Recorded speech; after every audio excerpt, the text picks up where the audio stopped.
이 새벽 우리에게 주시는 하나님의 말씀은 구약성경 열왕기상 9장 1절에서 9절까지의 말씀입니다. 제가 보는 성경으로 구약 528쪽입니다. 하나님의 말씀을 봉독하겠습니다.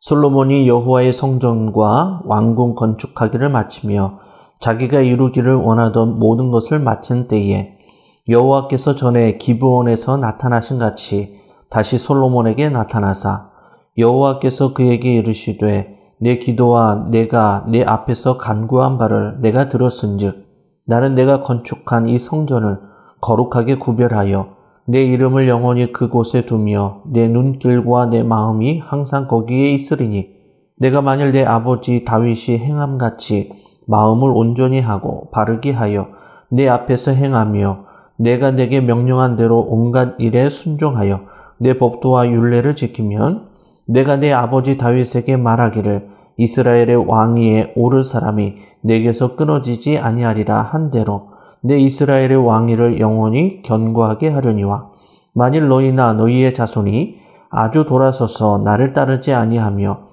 내가 너희 앞에 둔 나의 계명과 법도를 지키지 아니하고 가서 다른 신을 섬겨 그것을 경배하면 내가 이스라엘을 내가 그들에게 준 땅에서 끊어버릴 것이요 내 이름을 위하여 내가 거룩하게 구별한 이 성전이라도 내 앞에서 던져버리리니 이스라엘은 모든 민족 가운데에서 속담거리와 이야기거리가 될 것이며 이 성전이 높을지라도 지나가는 자마다 놀라며 비웃어 이르되 여호와께서 무슨 까닭으로 이 땅과 이 성전에 이같이 행하셨는고 하면 대답하기를 그들이 그들의 조상들을 애굽 땅에서 인도하여 내신 그들의 하나님 여호와를 버리고 다른 신을 따라가서 그를 경배하여 섬김으로 여호와께서 이 모든 재앙을 그들에게 내리심이라 하리라 하셨더라.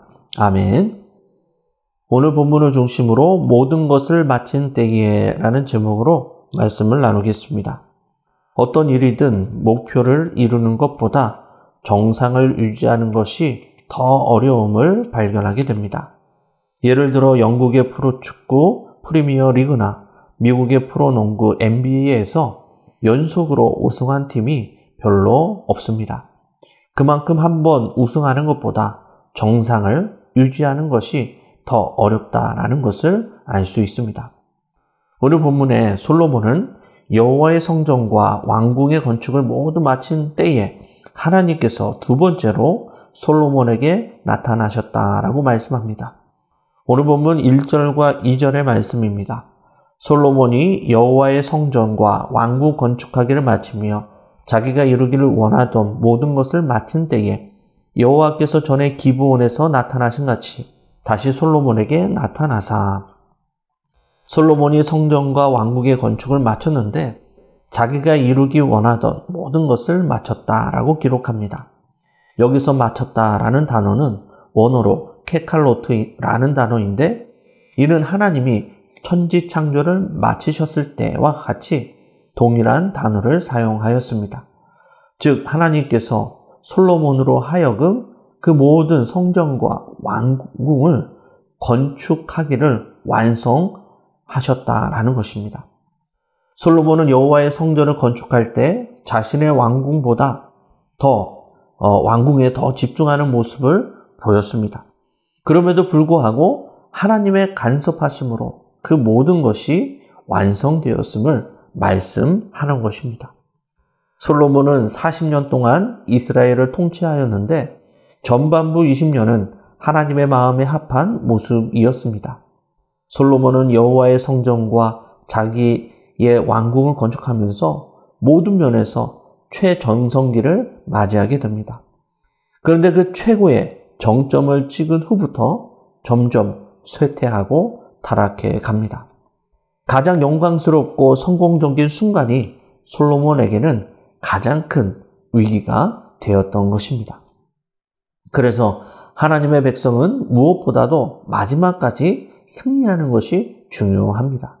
성령으로 시작하였다가 육체로 결코 맞춰서는 안 됩니다. 에베소 교회처럼 처음 사랑을 버려 축복의 촛대가 옮겨지는 것을 막아야 합니다. 개인적으로 바라던 일도 신앙적으로 해야 할 그 모든 일을 성공적으로 다 마무리했을 때, 그때가 가장 조심해야 할 때임을 우리는 기억해야 합니다. 오늘 본문 3절에서 5절의 말씀입니다. 여호와께서 그에게 이르시되 내 기도와 내가 내 앞에서 간구한 바를 내가 들었은즉 나는 내가 건축한 이 성전을 거룩하게 구별하여 내 이름을 영원히 그곳에 두며 내 눈길과 내 마음이 항상 거기 있으리니 내가 만일 내 아버지 다윗이 행한 같이 마음을 온전히 하고 바르게 하여 내 앞에서 행하며 내가 내게 명령한 대로 온갖 일에 순종하여 내 법도와 율례를 지키면 내가 내 아버지 다윗에게 말하기를 이스라엘의 왕위를 오를 사람이 내게서 끊어지지 아니하리라 한 대로 내 이스라엘의 왕위를 영원히 견고하게 하려니와. 하나님은 먼저 성전에 대한 축복의 말씀을 솔로몬에게 전하십니다. 여호와의 이름과 눈길과 마음을 영원히 성전에 두시고 또 솔로몬이 그의 아버지 다윗과 같이 행하며 하나님의 계명을 지키면 이스라엘의 왕위를 영원히 견고하게 해주시겠다라고 약속을 하십니다. 열왕기서나 역대기서에 보면 선한 왕들을 표현할 때 다윗과 같이 행하였다라고 표현을 합니다. 이것은 단순히 행위만을 가지고 선하였다라고 말씀하는 것이 아닙니다. 우리가 알다시피 다윗도 허물이 많고 죄를 지었던 사람이었습니다. 그러나 그의 마음은 언제나 여호와께로 향하여 있었습니다. 죄를 지어도 여호와 앞에 있었고 전쟁에 나가기 전에도 항상 여호와께 기도로 여쭈었습니다. 그는 상한 마음, 온전한 마음으로 여호와께 나아갔고 그 마음을 하나님께서 나의 마음에 합한 사람이다 라고 인정해 주신 것입니다. 다윗은 성전을 늘 사모하였습니다. 하나님의 임재와 거룩의 상징인 성전을 사랑함이 곧 하나님을 사랑하는 것이었습니다. 하나님의 눈길은 항상 성전에 있었고 백성의 모든 기도를 들으시는 곳이 성전이었습니다. 하나님의 마음을 두시고 백성들을 향해 사랑을 베푸시는 곳, 그곳이 성전이었습니다. 하나님은 솔로몬이 다윗처럼 성전을 사모하고 하나님의 그 언약의 말씀에 순종하고 지키면 그에게 이스라엘의 왕위를 영원히 견고히 해 주시겠다라고 축복의 말씀을 주십니다. 그리고 하나님께서는 또한 솔로몬에게 경고의 말씀도 주십니다. 오늘 본문 6절에서 9절의 말씀입니다. 만일 너희나 너희의 자손이 아주 돌아서서 나를 따르지 아니하며 내가 너희 앞에 둔 나의 계명과 법도를 지키지 아니하고 가서 다른 신을 섬겨 그것을 경배하며 내가 이스라엘을 내가 그들에게 준 땅에서 끊어버릴 것이요 내 이름을 위하여 내가 거룩하게 구별한 이 성전이라도 내 앞에서 던져버리리니 이스라엘은 모든 민족 가운데에서 속담거리와 이야기거리가 될 것이며 이 성전이 높을지라도 지나가는 자마다 놀라며 비웃어 이르되 여호와께서 무슨 까닭으로 이 땅과 이 성전에 이같이 행하셨는고 하면 대답하기를 그들이 그들의 조상들을 애굽 땅에서 인도하여 내신 그들의 하나님 여호와를 버리고 다른 신을 따라가서 그를 경배하여 섬김으로 여호와께서 이 모든 재앙을 그들에게 내리심이라 하리라 하셨더라. 아멘. 만일 솔로몬이나 그의 자손들이 하나님을 따르지 않고 다른 신을 섬기고 그 계명을 지키지 않으면 그 모든 축복은 숲으로 돌아가서 하나님의 무서운 징계가 임하게 될 것이라고 말씀하십니다. 하나님께서는 계속해서 구체적으로 경고의 말씀을 전하십니다. 그들은 약속의 땅에서 끊어질 것이고 하나님은 심지어 당신의 이름을 두신 거룩한 성전도 던져버리실 것이라고 말씀하십니다.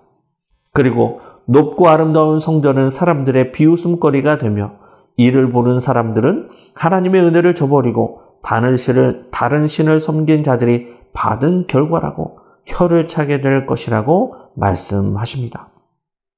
기브온에서 하나님께서 첫 번째 나타나셨을 때에는 축복의 말씀만 전하셨습니다.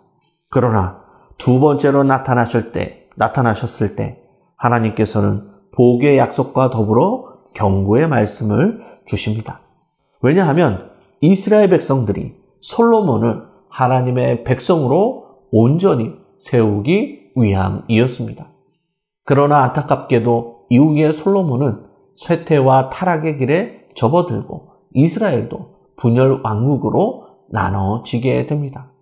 솔로몬이 타락한 후에도 하나님께서는 2번이나 더 솔로몬의 꿈에 나타나셔서 경고하셨습니다.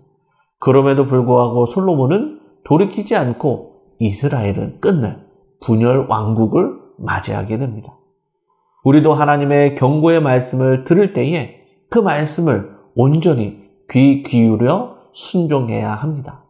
하나님은 사랑이시면서 동시에 공의의 하나님이십니다. 우리의 죄를 결코 용서하지 않으십니다. 출애굽기 34장 7절의 말씀입니다. 인자를 천대까지 베풀며 악과 과실과 죄를 용서하리라.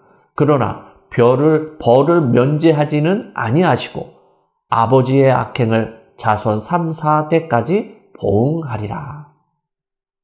하나님께서는 천대까지 복을 베푸시고 죄를 용서해 주시지만 벌을 면제하지 아니하신다라고 말씀하십니다. 이 공의의 하나님을 반드시 기억하여 하나님의 경고의 말씀에 귀 기울여 순종하는 믿음의 성도님들이 다 되시기를 바랍니다. 말씀을 정리하겠습니다. 하나님은 솔로몬에게 2번째로 나타나 축복과 경고의 말씀을 주십니다. 우리가 마지막까지 승리하기 위해서는 하나님의 이 경고의 말씀에 귀를 기울이고 온전히 순종하고 따라가야 합니다. 솔로몬은 자기가 원하던 모든 것을 마칠 때에 그때부터 쇠퇴의 길을 걷기 시작합니다. 가장 영광스러운 그때가 가장 위험한 순간일 수 있습니다. 모든 것을 성공적으로 마치고 이른 그때에 하나님의 축복의 말씀, 경고의 말씀을 우리의 마음판에 새기고 그 약속의 말씀을 붙잡고 계속해서 축복의 길로, 믿음의 길로 걸어갈 수 있는 우리 모든 믿음의 성도님들이 다 되시기를 주님의 이름으로 간절히 축원합니다. 기도하시겠습니다. 은혜로우신 아버지 하나님, 우리가 살아가면서 모든 것을 성공적으로 마친 가장 영광스러운 그때가 가장 큰 위기임을 기억하게 하여 주시고 하나님의 경고의 말씀을 마음판에 새겨 말씀대로 행하며 지키며 살아가는 우리 모두가 되도록 인도하여 주옵소서. 그리하여 다윗과 같이 여호와의 눈과 마음이 있는 성전을 사모하고 사랑하여 자자손손 그 언약의 축복을 누리며 살아가는 믿음의 성도님들이 다 될 수 있도록 인도하여 주옵소서. 예수님의 이름으로 기도드리옵나이다. 아멘.